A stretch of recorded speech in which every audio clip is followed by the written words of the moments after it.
Bonjour à tous et bienvenue dans ce Swiss Bliss. Nous sommes le 21 octobre 2022 et on est en train de terminer une semaine, on va dire, très molle, très bizarre, très étrange, où on a l'impression qu'on n'arrive pas à trouver notre chemin.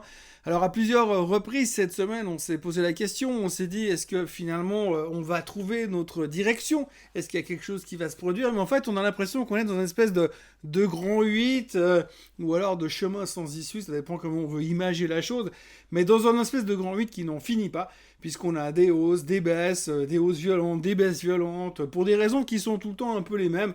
Par moments, je dois vous avouer qu'on a vraiment le sentiment que ce marché est drivé, est piloté, est dirigé par que du système de trading, que de l'algorithmique aujourd'hui, et que finalement, plus personne n'a envie de réfléchir, plus personne ne fait de l'investissement sur le long terme, tout se fait à 24 heures, et encore 24 heures, c'est ceux qui font du long terme, et donc on s'ennuie beaucoup, on se pose beaucoup de questions, et on a un peu l'impression quand même que le marché est fatigué, et ne voit pas vraiment cette sortie de tunnel pour tout de suite.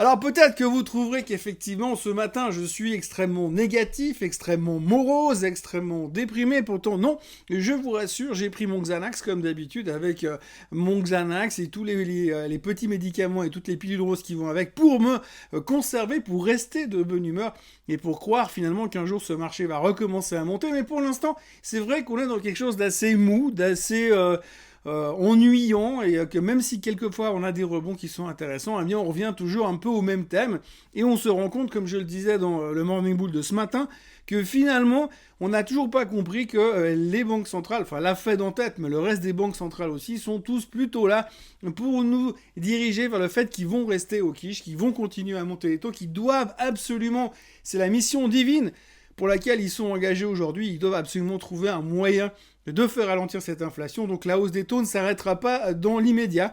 Alors en début de semaine, on a eu une bonne nouvelle, un sauvetage. Eh bien, c'est venu de l'Angleterre, chose assez étrange, mais depuis quelques temps, c'est vrai qu'on s'intéresse beaucoup plus à l'Angleterre. Alors en ce qui me concerne, depuis que je fais ce métier, l'Angleterre ne m'intéresse pas. D'abord parce qu'ils ont une monnaie bizarre, parce qu'en plus ils codent pas vraiment en livre sterling mais en pence. Il faut toujours comprendre parce que c'est un petit peu étrange. En plus, leur système de market making est encore plus étrange et vous avez l'impression que vous payez jamais les prix corrects quand vous traitez en Angleterre. Bref, je suis pas un fan et on suit pas d'habitude pas trop l'Angleterre. Pourtant, Dieu sait, c'est une place financière importante. Et depuis 2 semaines, eh bien, c'est le Muppet Show. Les Anglais sont de retour, Benny il est de retour. Enfin, tout le monde est de nouveau là pour nous faire rire. Il se passe plein de choses en Angleterre, surtout au niveau du gouvernement, puisqu'aujourd'hui, encore aujourd'hui même, on a appris la démission de Madame Truss. Donc, la première ministre s'en va après avoir changé déjà de ministre des Finances, après avoir fait un budget qui était complètement distordu et qui ne correspondait pas aux économistes et qui mettait en péril finalement les fonds de pension britanniques, qui a fait exploser les rendements obligataires en Angleterre. Aujourd'hui, on change de gouvernement de nouveau, et on va repartir avec un nouveau Premier ministre, on ne sait pas encore qui est-ce que ce sera, c'est un peu le challenge de ces prochains jours, mais du coup c'est ce qui nous a permis un petit peu ce soulagement du fait que le plan budgétaire et la stratégie de Mme Truss avaient été jetés à la poubelle en début de semaine, qui nous a permis finalement de rebondir un peu à l'image de tous les marchés, y compris chez nous, en Suisse, sur le marché suisse, où finalement tout repartait à la hausse en début de semaine, parce qu'on était soulagé du fait que l'Angleterre ne fasse pas péter le système, puisqu'effectivement, pas mal de monde sont venus pour nous dire que en fin de semaine dernière, on craignait quand même que l'Angleterre était en train de nous emmener dans un Lehman Brothers 2, le retour, et on craignait un effondrement du système financier, un effondrement du système des retraites, et donc tout le monde commençait à flipper grave. Heureusement, on s'en est tiré par les poils, comme d'habitude, et puis le marché a pu se stabiliser, a pu repartir. C'est ce qui nous a clairement déclenché ce rebond de début de semaine, et puis en deuxième partie de semaine, jusqu'à aujourd'hui, eh bien, on se pose à nouveau des questions. On a été content dans un premier temps parce qu'on avait le soulagement de l'Angleterre, on avait le soulagement parce que finalement, les résultats trimestriels étaient bons un peu partout, aux États-Unis surtout, et surtout pour nous en Suisse. Quand on a vu les résultats des bancaires aux States, on s'est dit, ben voilà, tout va bien, c'est génial, et donc c'était positif pour le système bancaire suisse, également pour le Crédit Suisse. Le Crédit Suisse qui aura été principalement une des actions les plus nommées, je crois, dans les commentaires boursiers depuis le début de la semaine. En tous les cas, quoi qu'il en soit, aujourd'hui, vendredi 21 octobre, on n'est pas plus avancé que vendredi dernier, le 14 octobre. On se pose toujours les mêmes questions au niveau de l'inflation, on se pose toujours les mêmes questions au niveau des supports. Nous, en Suisse, on a tenu les supports les plus importants la semaine dernière, et pour l'instant, finalement, il n'y a pas grand-chose qui se passe. Et quand on regarde un petit peu ce qui s'est passé au niveau des news cette semaine, même s'il y a eu les résultats de Roche, même s'il y a eu les résultats de Nestlé, eh bien, on a l'impression que finalement, on n'est pas plus avancé qu'avant et on n'arrive pas à prendre une direction. C'est vrai, on n'arrive pas à prendre une direction, mais ni nous, ni l'Europe, ni les États-Unis, pour l'instant, on oscille dans un range extrêmement serré. Les rendements obligataires sont en train de partir au ciel. Pour l'instant, on l'a vu ce matin sur le 10 ans américain. L'européen est en train de monter aussi. La semaine prochaine, on a la BCE qui va nous parler, qui va probablement monter les taux de 0,75%, à moins qu'ils aient trouvé une nouvelle formule magique. Bref, du coup, on est dans cette tendance où finalement on ne sait pas, on aimerait bien avoir un moment donné où les choses vont se calmer, mais c'est vrai par rapport à ce qu'on voit au niveau de l'inflation, et on a encore vu ce matin, ça n'a rien à voir avec la Suisse, d'accord, mais au Japon, l'inflation a atteint des plus hauts qu'on n'avait plus vu depuis bien longtemps, à 3%, d'accord, c'est pas la fin du monde, mais en gros on voit que l'inflation part dans tous les sens. En Angleterre, encore une fois, cette semaine, on était à plus de 10% d'inflation. Donc, c'est pas super rassurant et c'est pas comme ça qu'on va finalement trouver la force de construire une base et de redémarrer. Donc, beaucoup d'interrogations, un marché très mou du genou, une démotivation assez grande, puisque finalement, ça se ressent un peu partout. L'intérêt des marchés va avec finalement des tendances un tout petit peu dessinées. Et aujourd'hui, dans un marché sans tendance, même s'il y a beaucoup de volatilité, eh bien, les gens ont tendance à se mettre un petit peu en retrait, et puis allumer le feu, se mettre devant le canapé, et puis attendre que ça passe. Et pour l'instant, c'est un petit peu dans cette position dans laquelle on est. On est en position PLS, position latérale de sécurité, en espérant qu'on ne va pas aller plus bas que là où on était la semaine dernière. Mais pour l'instant, rien n'est moins sûr, et c'est les questions qu'on se pose, et c'est ce dont on va discuter ces prochaines minutes. Alors si l'on regarde les performances de la semaine en Suisse, Sonova, qui a rien publié, mais qui finalement s'en sort pas trop mal cette semaine, 5,18% de hausse pour Sonova, et puis ABB qui suit derrière, Sika, Zurich, et puis de l'autre côté, eh bien, on a le Bon Roche qui perd quand même pas mal, qui perd pas mal. Compte tenu de la performance du reste, pour l'instant, eh bien, Roche s'en sort un peu moins bien que les autres. Et suite à leur publication de résultats dont on va revenir avant, Sonova est en tête cette semaine parce qu'ils ont eu leur meeting des investisseurs et ça s'est relativement bien passé, on va dire, globalement. On va en discuter aussi tout à l'heure. Le SLI, vous voyez AMS qui rebondit, Sonova aussi en tête là-dedans, et de l'autre côté, vous avez Schindler qui eux aussi ont payé leurs résultats. Alors vous voyez que j'ai changé l'orientation des performances dans la vidéo ce matin, puisqu'on m'a fait la remarque que comme j'étais Morning Bull, il n'était pas normal que je commence par les titres qui avaient baissé le plus durant la semaine. Ça faisait un peu trop négatif. Alors voilà, grosso modo, on voit que finalement, jusqu'à maintenant, jusqu'à ce vendredi, 9h du matin, les marchés suisses sont relativement bien orientés sur la semaine quand même, mais ça reste quand même très très compliqué pour certains titres et ça reste quand même pas super dynamique compte tenu des rebonds qu'on a pu assister sur certains titres aux États-Unis, en tous les cas en début de semaine. Et justement, si l'on part un tout petit peu à l'étranger, alors là je vous ai encore remis l'ancienne version, la Morning Bull Bear, avec le Hang Seng qui termine en bas. Alors le Hang Seng qui pour l'instant est en baisse de 2,57% pour la semaine. Ce qu'il faut retenir au niveau du Hang Seng, c'est que finalement aujourd'hui, on a l'impression que plus personne ne veut de la Chine. Durant toute cette semaine, on avait le congrès du Parti communiste en Chine, et durant ce congrès du Parti communiste, les gens avaient très peur, et on sent une démission totale du côté chinois. On n'a plus envie d'aller investir là-bas, et comme les étrangers ont déjà pas mal unloadé, déchargé leur position sur les titres locaux à Shanghai, on sent que le Hang Seng à Hong Kong continue d'en prendre plein la gueule, excusez-moi du terme. Ça n'arrête pas, et il est toujours sous une pression assez impressionnante. L'or n'intéresse plus personne, il est carrément dans le coma, on va même pas revenir là-dessus parce que ça fait vraiment, j'ai l'impression que ça fait 4 jours qu'il est bloqué à 1630 et rien ne se passe sur l'or. Le Nikkei, rien de spécial à dire. Le Bitcoin, chose intéressante à observer très rapidement. Alors, on dit toujours aujourd'hui que le Bitcoin est devenu le nouvel indicateur d'appétit au risque pour les marchés. Et aujourd'hui, quand on voit comment se traite le Bitcoin, on voit qu'il y a un désintérêt total. Donc, ce qui fait que pour l'instant, quand on a aperçu un début de rebond dans le secteur de la croissance aux États-Unis au début de semaine, on s'est dit Cool, c'est une bonne nouvelle. Mais quand on voit le comportement du Bitcoin, on se dit, visiblement, l'appétit au risque, pour l'instant, il n'est pas vraiment centré sur les crypto-monnaies, en tout cas pas sur les crypto-monnaies principales. Le pétrole, qui termine légèrement en baisse, mais qui reste extrêmement bien secoué assez massivement. Je vais pas revenir là-dessus, mais on en a beaucoup parlé dans le Morning Bull Live cette semaine avec les manipulations, parce qu'il n'y a pas d'autre terme que ça, de Joe Biden sur le pétrole, qui est un gros sujet, et qui va rester un gros sujet. Et d'ici le 8 novembre pour les élections, les midterm elections aux États-Unis, on sait que Joe Biden n'a qu'une envie, c'est de voir baisser le pétrole. Et pour l'instant, il est en train de tout faire, y compris utiliser sa réserve stratégique pour le faire baisser. Donc la Suisse termine en hausse de 1,4% pour l'instant. Le S&P, le Dow Jones et le Nasdaq s'en sortent relativement bien avec des performances entre 2 et 3%. Le CAC, le DAX également. Et puis alors le Semiconductor Index qui a une bouffée d'air frais, parce qu'on a quand même eu 2-3 chiffres qui étaient pas mal. On a eu des bons chiffres chez ASML. Et puis on a eu des très bons chiffres aussi hier soir chez Lam Research. Donc pour l'instant, les fabricants de machines pour faire des semi-conducteurs s'en sortent plutôt bien et ça soulage un tout petit peu le marché des semi-conducteurs. On espère, avec les publications aux États-Unis qui auront lieu encore la semaine prochaine avec des gros noms, que finalement on aura des améliorations sur le secteur.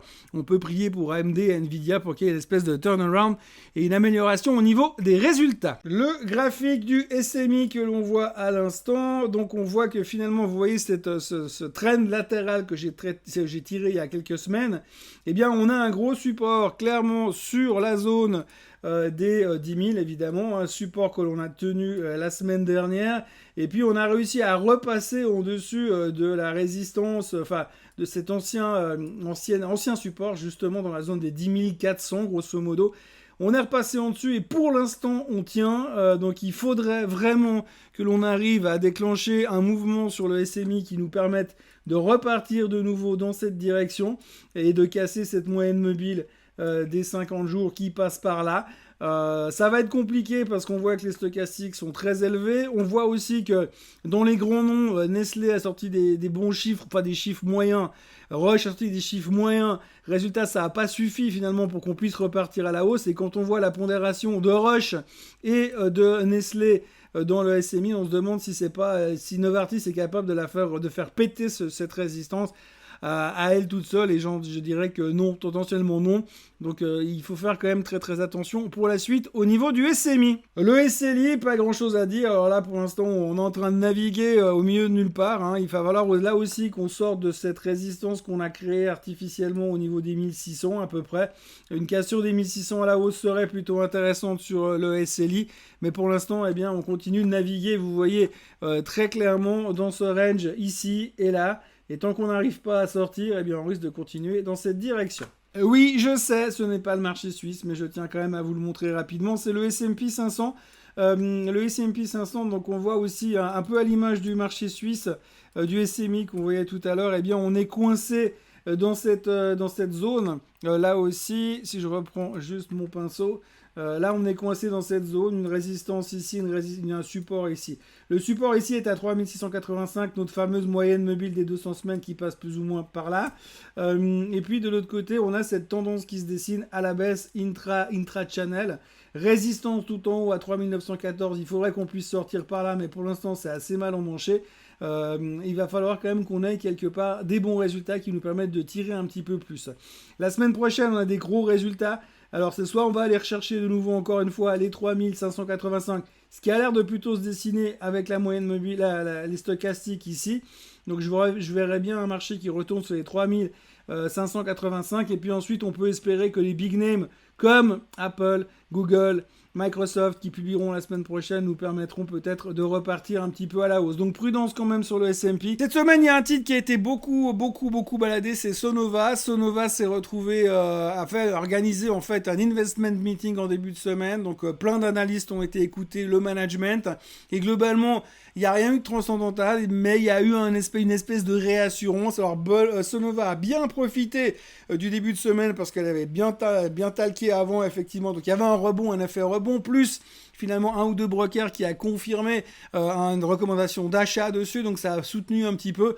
Et puis finalement, on a eu durant toute la semaine beaucoup d'ajustements de price target, de recommandations modifiées suite à l'investment meeting, donc ce qui fait que Sonova a vécu une semaine relativement volatile. Alors voilà le graphique de Sonova, et si vous regardez un petit peu ce qui se passe pour l'instant, eh bien donc la semaine dernière on a fait notre bottom autour des 210. On a réussi à casser le récent top qu'on a fait. On se contente de pas beaucoup, je suis d'accord, mais on avait un top autour des 226 qu'on a réussi à casser cette semaine à cause de ces recommandations et de cet investment meeting, plus le rebond lié finalement à ce qui s'est passé à l'étranger. Et donc du coup, pour l'instant, on consolide ici. Quand on regarde un petit peu les recommandations des analystes, c'est pas non plus l'euphorie dans l'immédiat. Il y a un retour, on va dire, de la confiance sur Sonova suite à leur investment meeting. Donc les gars sont plus confiants, ils ont moins peur, on va dire, mais pour l'instant, on n'est pas non plus encore en pleine euphorie. Là, moi, ce qui m'inquiète là aussi, et ça se retrouve malheureusement sur à peu près tout, les graphiques un peu partout en ce moment, c'est qu'on a été cherché très haut dans les stochastiques, on est de nouveau suracheté, puis qu'il va falloir un catalyste un peu plus élevé pour réussir à se maintenir ici, ou sinon, on va revenir là. Et si les stochastiques redescendent de nouveau en bas du range, ça veut aussi dire que là, ça va repartir aussi en bas, et donc il faudra repérer en bas là, le niveau des 210 sur Sonova. Les bancaires, la semaine dernière aux États-Unis, on a eu beaucoup de publications de chiffres aux États-Unis, des bons chiffres chez JP Morgan, des bons chiffres chez Wells Fargo, des bons chiffres chez Citi, des mauvais chiffres chez Morgan Stanley, mais c'est plutôt le côté banque d'affaires, des chiffres moyens mais relativement bien pris chez Goldman Sachs. Donc globalement, plutôt des bons chiffres aux États-Unis, des très bons chiffres chez Bank of America avec des très bons commentaires de la part du CEO de Bank of America, donc qui était plutôt rassurant sur les bancaires suisses. Donc ça a donné un peu de catalyste en début de semaine, d'abord parce que le marché rebondissait, mais en plus les gens étaient très friands du secteur bancaire. On a vu pas mal d'intérêt également à l'étranger sur les bancaires françaises, les bancaires allemandes et compagnie. Donc il y a vraiment un rebond assez fort là-dessus. Donc évidemment, chez nous, UBS vivait une bonne semaine, Julius Baer vivait une relativement bonne semaine, et puis Crédit Suisse vivait aussi une bonne semaine, mais Crédit Suisse, ça reste de façon extrêmement spéculatif. Tout le monde ne parle que de ça. On ne parle que de Crédit Suisse partout, tous les 5 minutes. Il y a chaque fois un truc qui se passe, le patron de la banque d'affaires qui s'en va, on parle du fait qu'ils vont se désinvestir sur une partie d'une boîte qu'ils ont pour le SX, pour la bourse, ils vont se départir également d'un portefeuille de crédit via les Japonais, enfin tous les jours, on parle du Crédit Suisse. Et puis je vais vous dire une chose, la semaine prochaine, on va en parler aussi énormément parce que la semaine prochaine, on a la publication des chiffres du Crédit Suisse le 27 octobre. Eh bien, le Crédit Suisse va publier ces chiffres qui vont être dégueulasses. Et puis, on va aussi avoir les perspectives, la nouvelle stratégie. Et on y verra peut-être un peu plus clair. Mais il faut vous attendre encore pas mal de choses et pas mal de volatilité sur le Crédit Suisse.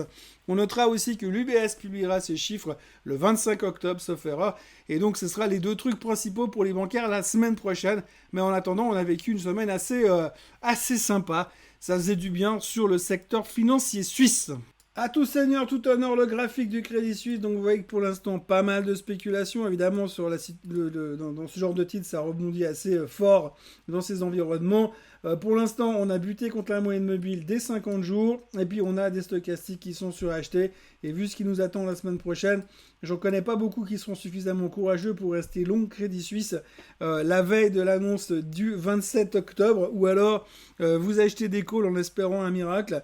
Mais franchement, ça me paraît quand même un peu plus proche de la loterie à numéro que d'autres choses. Pas grand chose à dire au niveau de l'UBS qui fait le même type de rebond que le Crédit Suisse. C'est pas des rebonds individuels, c'est des rebonds qui sont principalement liés à ce que je vous ai raconté aux États-Unis. Mais attention, là aussi, on est aussi en zone de surachat à l'aube de la publication des résultats. Et puis, pas besoin de vous dire que chez Julius Baer, c'est exactement la même chose. Là aussi, très belle performance depuis 5-6 séances, mais là aussi, on se retrouve un peu topiche sur la banque privée zurichoise. On notera une jolie performance aussi chez Belimo, puisque Fontobel a révisé ses recommandations et chaud bouillant sur la thématique. Puis ils ont redit que dans les principaux investissements au niveau des énergies alternatives plus tard, Belimo devrait être un gros bénéficiaire. Donc aujourd'hui, en ce moment, surtout à l'aube de l'hiver où on va se les plaire, eh bien tout le monde est en train de dire que peut-être c'est une bonne solution d'observer cette société. En tout cas, elle a bien été poussée par Julius Baer cette semaine. Donc voilà, il n'y a pas grand-chose à raconter sur le graphique de Belimo, mais on voit qu'on a fait quand même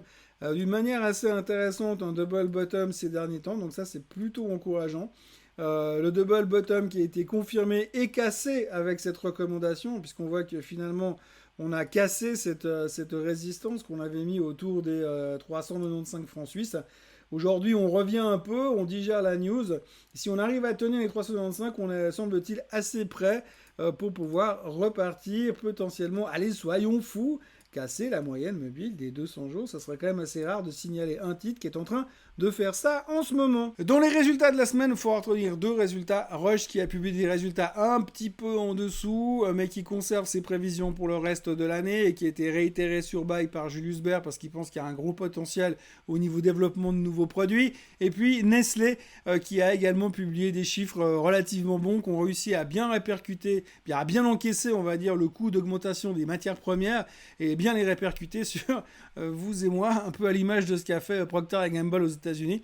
Donc on voit que finalement eux s'en sortent pas mal parce qu'ils arrivent bien à répercuter finalement ces augmentations parce qu'il faut que quelqu'un les paye quelque part. Mais malheureusement le problème c'est que c'est un peu le consommateur qui les paye et donc ça va se répercuter aussi sur la thématique de, comment on dit déjà, l'inflation. Si on regarde en 12 secondes le graphique de Roche, moi je trouve relativement sympa parce que pour l'instant ils tiennent la moyenne mobile des 50 jours, les stochastiques sont bien revenus.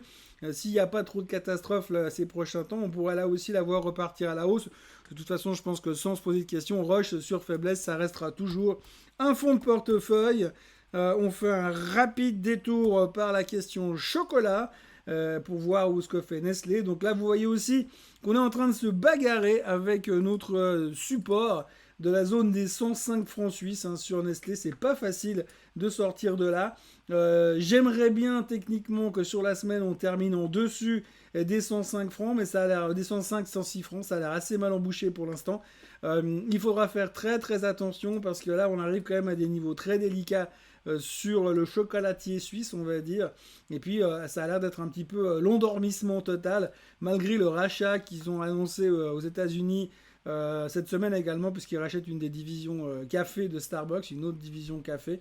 Mais bon, globalement, le graphique est pas super emballant. On a déjà ces espèces de tops qui se dessinent comme ça, avec une tendance qui me plaît pas beaucoup. Ça serait bien qu'il se passe quelque chose d'assez intéressant sur Nestlé, parce que d'autant plus, si Nestlé venait à plonger ces prochains temps, je vous dis pas la gueule du SMI ces prochains temps, vu le poids de la société à l'intérieur. Voilà ce que l'on pouvait raconter cette semaine. On va entamer une nouvelle semaine avec beaucoup de résultats que je vous montre à l'instant. Donc en Suisse, nous aurons tout de suite pour commencer la semaine Uber Sooner, et puis mardi nous aurons Novartis, UBS, Lonza, Kuehne+Nagel, Logitech, et puis après pour la deuxième partie de la semaine on aura Swisscom, Crédit Suisse, le 27, Fasten Your Seatbelt, Clarion, Molecular Partner, Holcim en fin de semaine et Swiss Re également. Donc voilà, on va de nouveau se concentrer massivement sur les chiffres du trimestre en Suisse mais aussi à l'étranger, puisque la semaine prochaine il y aura du monde, il y aura du lourd, il y aura de la volatilité et puis on aura toujours beaucoup de questions au niveau de l'inflation. Et puis plus on va se rapprocher de la fin de la semaine,